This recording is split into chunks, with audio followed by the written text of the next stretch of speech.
ગરીબ કલ્યાણ મેળાના આયોજન અંગે જિલ્લાના શીર્ષ અધિકારીશ્રીઓને માર્ગદર્શન પૂરું પાડતા જિલ્લા કલેક્ટર શ્રી અમિત અરોરા. કચ્છ શુક્રવાર આજરોજ જિલ્લા કલેક્ટર શ્રી અમિત અરોરાના અધ્યક્ષસ્થાને આગામી સમયમાં કચ્છ જિલ્લામાં ગરીબ કલ્યાણ મેળાના સુચારુ આયોજનને લઈને સમીક્ષા બેઠક જિલ્લા સેવા સદન ભુજ ખાતે યોજાઈ હતી. કચ્છ જિલ્લામાં ભુજ ખાતે તારીખ 27 સપ્ટેમ્બરના રોજ ગરીબ કલ્યાણ મેળાનું આયોજન કરવામાં આવ્યું છે.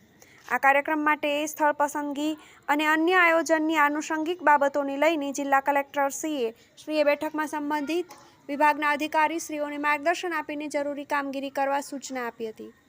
જિલ્લા કલેક્ટર શ્રી અમિત અરોરાએ સંબંધિત વિભાગના અધિકારીશ્રીઓ પાસેથી આયોજન અંગેની વિગતો મેળવીને કાર્યક્રમ માટેના સ્થળની પસંદગી, મુખ્યમંત્રીશ્રીના રાજ્ય કક્ષાના કાર્યક્રમનું પ્રસારણ, લાભાર્થીઓને લઈ આવવા જવાની વ્યવસ્થા, તાલુકા દીઠ કંટ્રોલ રૂમ, લાભાર્થીઓની ગરીબ કલ્યાણ કીટ વિતરણ વ્યવસ્થાના સ્ટોલનું નિર્માણ, મહાનુભાવોને આમંત્રણ, પીવાના પાણીની વ્યવસ્થા, બેઠક વ્યવસ્થા, સેક્ટર વાઇઝ પાર્કિંગ વ્યવસ્થા, પોલીસ બંદોબસ્ત, સાંસ્કૃતિક કાર્યક્રમો, સરકારશ્રીની વિવિધ યોજનાઓ અંતર્ગત લાભાર્થીઓનું વર્ગીકરણ અને સ્ટેજ લાભાર્થીઓની પસંદગી વગેરે બાબતોના આયોજનની સમીક્ષા કરી હતી.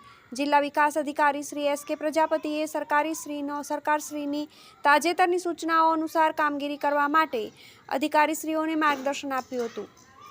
ગરીબ કલ્યાણ મેળાના આયોજન અંગે ચોકસાઈથી પૂર્વ તૈયારીઓ કરવા નિવાસી અધિક કલેક્ટર શ્રી મિતેશ પંડ્યાએ ઉપસ્થિત સૌ અધિકારીશ્રીઓને તાકીદ કરી હતી. આ બેઠકમાં જિલ્લા વિકાસ એજન્સીના નિયામક શ્રી નિકુંજ પરીખ, મદદનીશ કલેક્ટર શ્રી સુનિલ, તાલીમી સનદી અધિકારી સુશ્રી ઈ સુસ્મિતા, ભુજ પ્રાંત અને અધિકારી શ્રી અનિલ જાદવ, માર્ગ અને મકાન વિભાગ રાજ્યના કાર્યપાલક ઇજનેર શ્રી વિપુલ વાઘેલા, માર્ગ અને મકાન વિભાગ પંચાયતના કાર્યપાલક ઇજનેર શ્રી એમ જે ઠાકોર, જિલ્લા પુરવઠા અધિકારી શ્રી અર્શી હાશમી, નાયબ જિલ્લા વિકાસ અધિકારી શ્રી વિજયા પ્રજાપતિ, તાલુકા વિકાસ અધિકારી શ્રી સંજય ઉપલાણા સહિત જિલ્લાના અન્ય અધિકારીશ્રીઓ વિડીયો કોન્ફરન્સિંગના માધ્યમથી ઉપસ્થિત રહ્યા હતા.